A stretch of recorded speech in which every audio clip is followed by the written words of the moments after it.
A lot of people throughout the country, maybe not as much in this area, really don't feel that voting makes any difference. Can you explain why you think it does?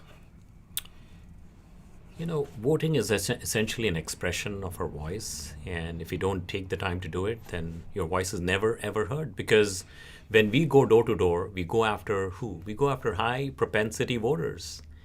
And so if someone doesn't vote, we never knock on that particular door. And so how do you really engage with an issue, or how do you even express your angst or concerns?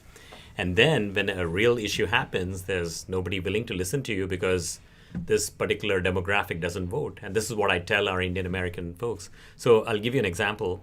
In the city of Saratoga, we have about 1,400 Indian Americans who are registered to vote.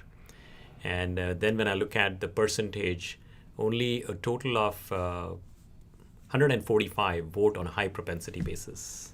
Wow. And that is really sad. And this is what I remind people that, hey, if you really want your voice to be heard and acknowledged, then you have to vote, because that is the most powerful tool that you have in your toolkit, It reminds me of the saying, if you don't use it, you'll lose it. Yeah, exactly.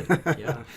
What got you involved in politics to begin with? You have like a technical background, right? Correct, yes. I'm a mechanical engineer, but I moved into the software industry, worked many years at IBM. And high-tech geek is what I call myself. But in Silicon Valley, all the geeks are rock stars, But the thing is, I think I take a lot of pride in belonging here in Silicon Valley, because this is the innovation that we roll out here powers the economy not only of California, not only of the United States, but also of the whole world.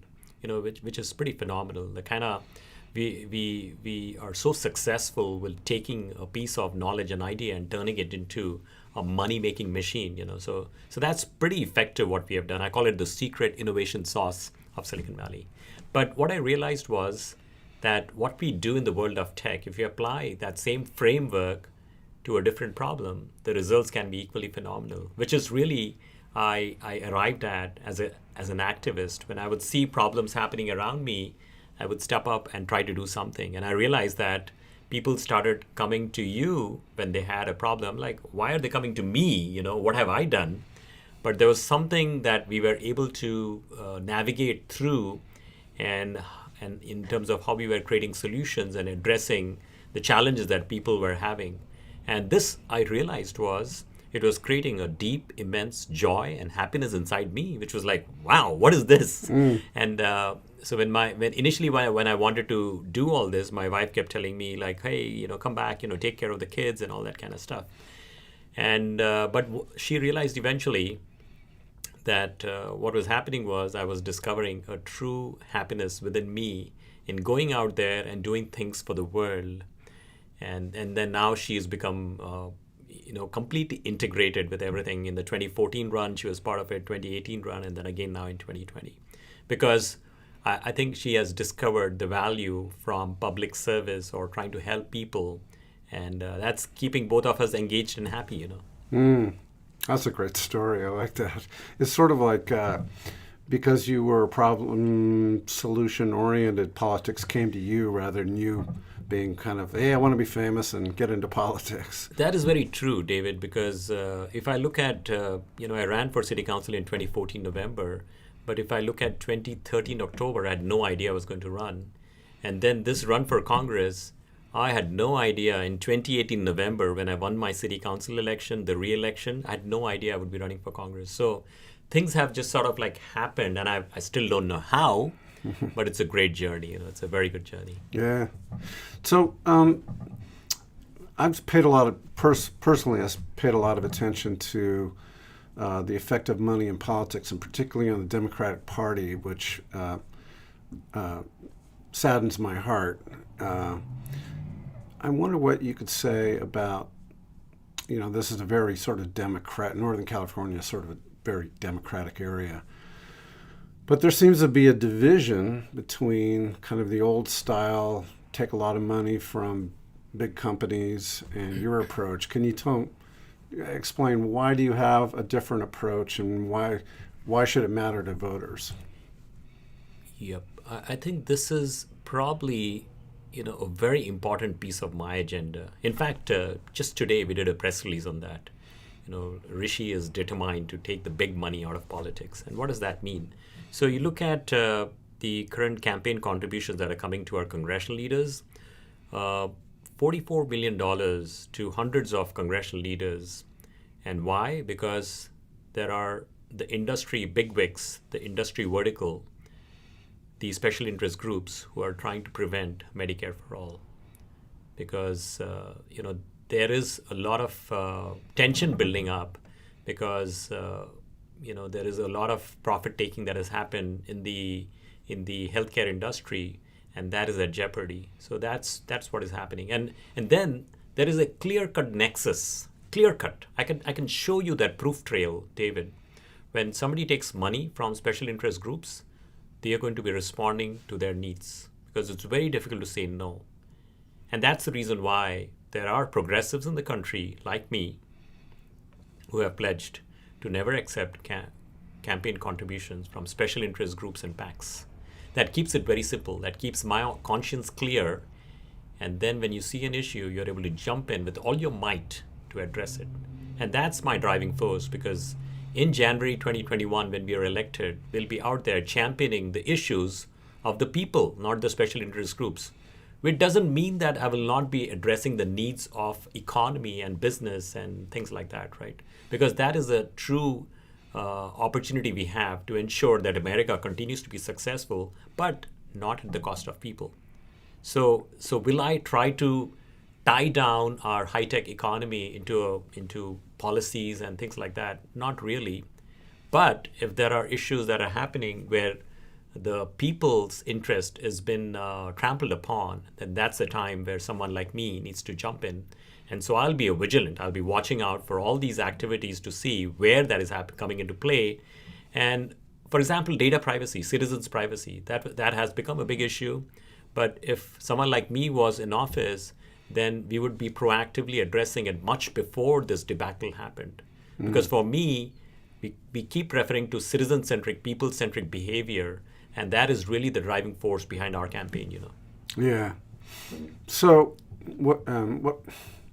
another way of saying that is that a people-centric campaign doesn't really have a deaf ear to the needs of business, but it's not driven by business interests. Correct. Is that pretty much it? Yep, I would say so. Yep. Yeah. What is the impetus to run for Congress to get involved with these issues?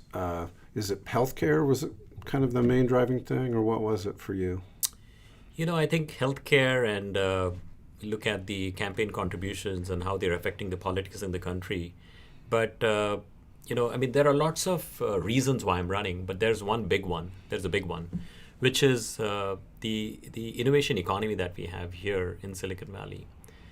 There is a huge opportunity, David, for someone like me who is technologically literate in comparison to one of the congressmen calls the congressional leaders of the country as technologically illiterate. Mm. There's a big difference. And so I see a lot of folks just don't understand tech.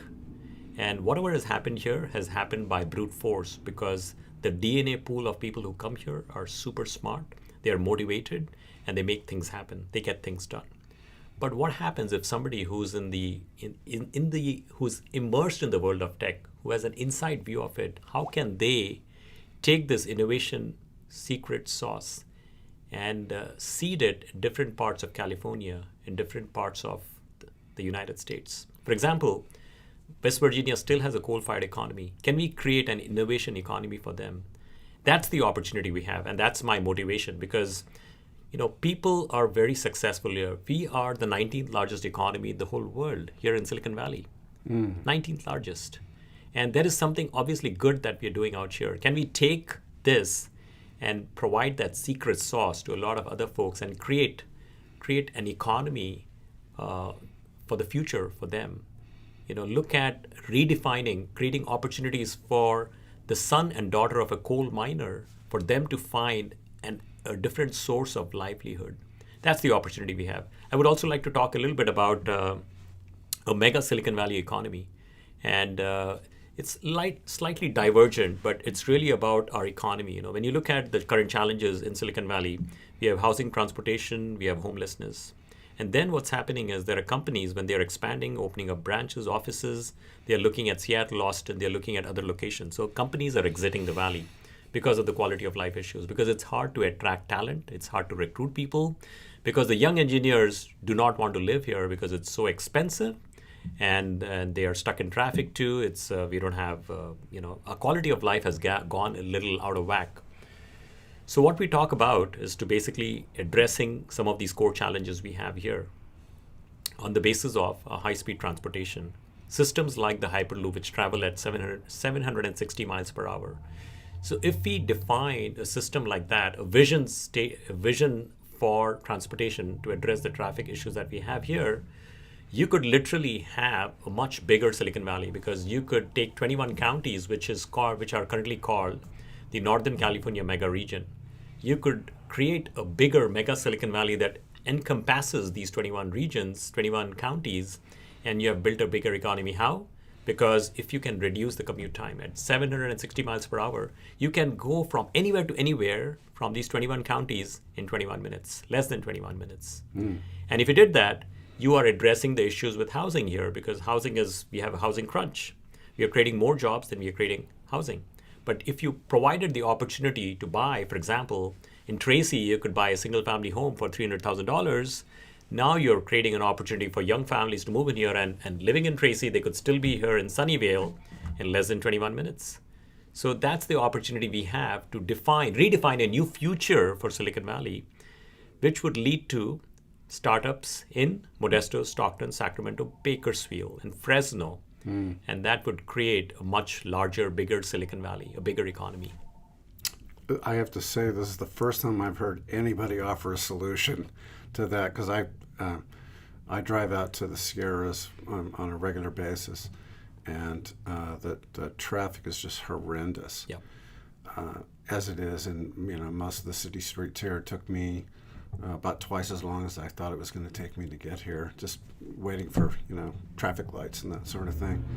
Well, that's very interesting. What would you place the odds of actually manifesting that, and over what time? Yeah, it's pretty high, because that's my first 2 years. This is what we'll be talking about. And the thing is, we have invested in the railroad systems. We have invested in the freeway systems, but we haven't quite done anything. Now you look at the infrastructure in all these major cities we have in Chicago, Los Angeles, San Francisco, the Bay Area, we are falling behind. And this is the vision setting that needs to happen for us to create a sustainable economy of the future. Because if companies keep leaving Silicon Valley, we have difficulty attracting talent. What's going to happen here? We're going to lose out. And the future of America is at stake in terms of how we're going to define a transportation system for these urban economies. It's very, very important. So for the first 2 years, that's what we'll be doing. And how do we, people have asked me about how will you create the money? Where will you bring in the money for these types of things? Our high tech, our companies here do very, very well, and they have billions of dollars, revenue, and $1 trillion market cap. I mean, they do very well. So it's an opportunity for a public sector, private sector partnership, because if we alleviate the quality of life issues we have here, the high tech economy will benefit tremendously. So there are different ways we can figure out, how we will invest in the infrastructure. But it's very important for us to carve out a vision statement, get everybody on the same page, and embrace that. When that happens, magic happens. That's it. So I truly believe that we'll make it happen.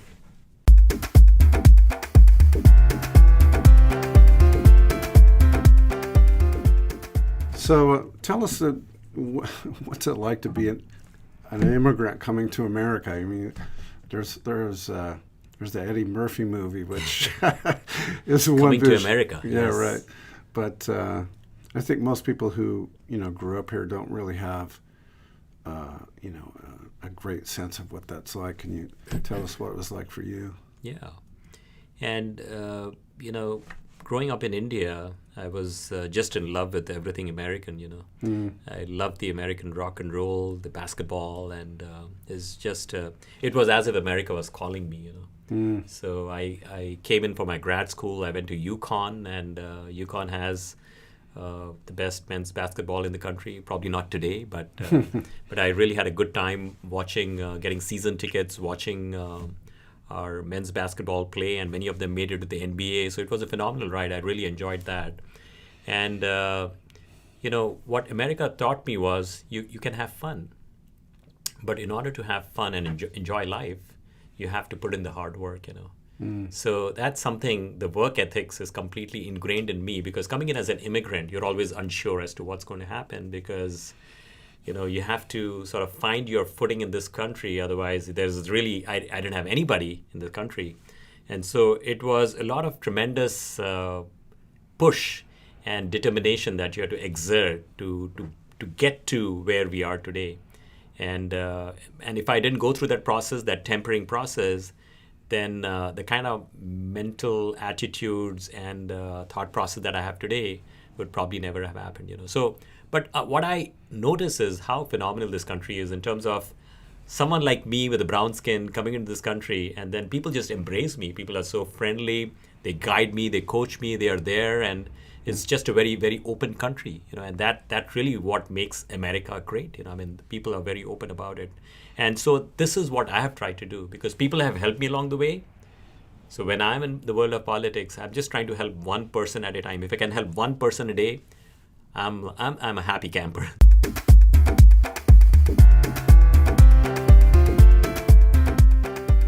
What was it about the multiple agenda there? So it's very simple. We have a global agenda, which is climate change. We all believe it's the existential threat that we have. So that's that.